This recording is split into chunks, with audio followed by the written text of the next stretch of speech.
So Ola has pulled out of the Australian market. For those who don't know what Ola is, Ola was a ride share company. So very quick video, we're going to touch base on what happened, why it happened, and impact around it happening in general from there. So Ola's pulled out of Australia, but it's not just Australia. They've decided to cease all international operations. So it's Australia, UK, and New Zealand. They've pulled their rideshare services out from effective from the 12th of April. So 2 days time from this video, they're ceasing all rideshare operations and then leaving their customer service department open for drivers and for customers to be able to reach and touch base with them for, I think it was 1 month afterwards. So if you're familiar with Ola, you're probably not surprised on this one. Uber Eats has got the lion's share of the Australian market right now, and Ola was a small competitor that came through about 6 years ago. Now, the good thing that attracted drivers to Ola was that they had some of the best rates at the time. So where Uber was taking 72.5%,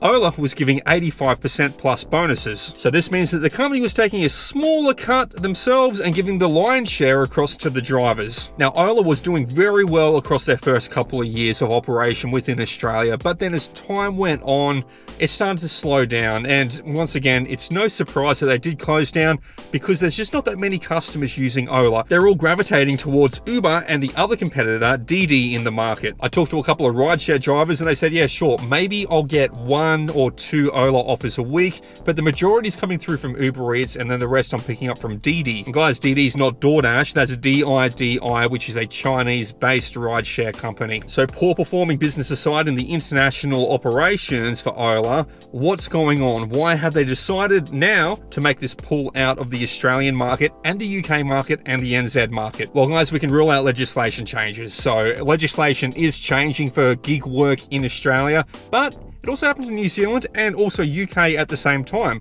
So it's not because of legislation in totality. Sure, legislation means it's going to cost more for the gig companies to keep operating here because they need to pay the drivers more and keep things to a certain level of standard within these countries. But that was not the defining factor, and it's a business decision that Ola has made. So while we know Ola as the rideshare company, there's also several subsidiaries around Ola that have impacted this decision. Ola is based out of India, so it's not Hola, like Spanish for saying hello. It's OLA, Indian company, and they provide the rideshare services. But the companies they're working with, the subsidiaries around them, we have Ola Electric, which is one of India's largest EV manufacturers, producing scooters, three-wheelers, and moving into four-wheel vehicles. Now, Ola Electric has this IPO coming out this year, so Ola has decided to start to consolidate through their resources to focus in on India as the country as a growth source. So instead of expanding out internationally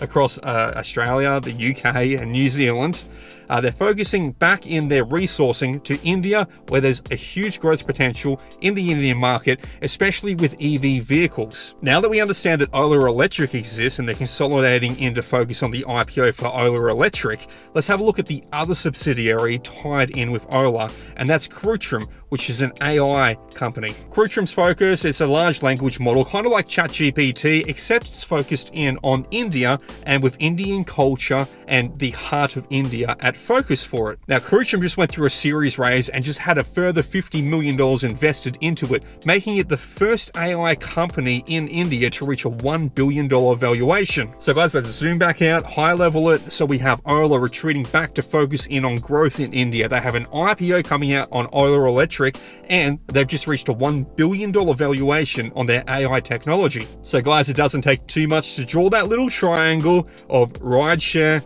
electric vehicles, and AI. What do you think they're going to be doing? With a lot more of India moving up into the middle class, there's a lot more demand for these kind of services. There's demand for transportation, there's demand for vehicles. And with Crutrum AI in the works, with Indian culture and the heart of India at focus to assist the people of India with day-to-day tasks they need to do, it's going to be a generative AI model, guys, that's going to adapt across into kind of like a personal assistant. So a personal assistant AI for people living in India. Once you start tying that all in together, guys, if you want a service done, the AI is going to suggest across to OLA. It's going to suggest across to electronic vehicles. So they're just focusing as a company, OLA, as a company, they're focusing in on saying India's got huge growth potential here. We've got a lot of people moving up to the middle class, and we have the service here. We have the market share over here right now. OLA being the big company, being the biggest EV provider, and now breaking into the AI space.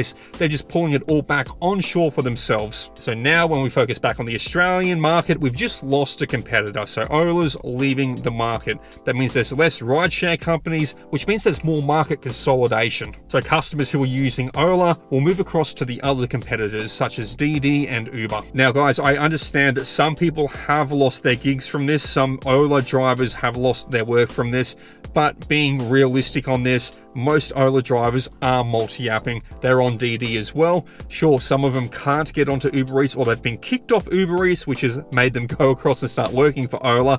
But it's not a huge market impact for drivers. The drivers I was talking to were saying they get 1 to 2 jobs per week. It used to be really great back in the day, and they were the highest paying. They were the best pay for drivers out on the market, but there was just not enough customers using it. Well, it was in the past. Over the last few years, it's really dried up, and it's become a dead company in Australia. It's just not used. So while it's not a big loss to the vast majority of drivers or to the Australian customers as well, even still, one less competitor brings in that consolidation, which brings in more control to the players left on the field. The thing that we don't want, guys, is we don't want just one player in the market who dictate the terms for our pay as drivers, dictate the costs for the customers, because there's no one else to challenge them. There's no competitors left on the field.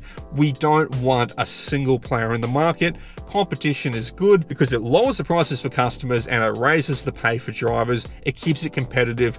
They want the drivers to drive for them, so they pay the drivers more. They want the customers using their app, so they charge the customers less. But guys, it's a bit of writing on the wall here. So clearly OLA wasn't profitable enough in Australia to keep operating. If it was immensely profitable, yes, absolutely, they would have stuck here. They would have kept working through. They would have kept on their operations because they're making big bank. But when they're up against the likes of Uber, they just can't compete, guys. It's a completely different playing field when you're dealing with American tech giants. Even though OLA has got a great valuation and OLA is a huge player as well over in India, they just can't compete with Uber in this market when Uber already has the majority of the market share for customers and for drivers. Perfect example, guys, when things come across into common language used by people talking in Australia, like just Google it, or you have just catch an Uber. In my experience in the world around me, people are more likely to say just catch an Uber than call a cab these days. It used to be just call a cab when I was younger, but these days it's like, oh, just grab an Uber. So when it's culturally ingrained into language, it's very difficult for competitors to Uber to actually take market share of something that people just commonly talk about. And that's what's going on. So OLA is out of here on the 12th of April. 1 month of customer service still open for it. If you are a driver and you're owed money or anything like that, talk to support, get on top of it, because after that 1 month period, yeah, you know, it's all over, Red Rover.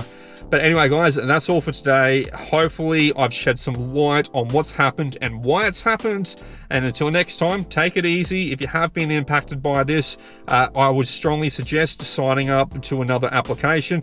If you're stuck on rideshare apps, I'll put a link down to Doordash to sign up to do food deliveries in the description. Click through the link, find yourself some work to keep going for the time being. But other than that, guys, take it easy. Peace out.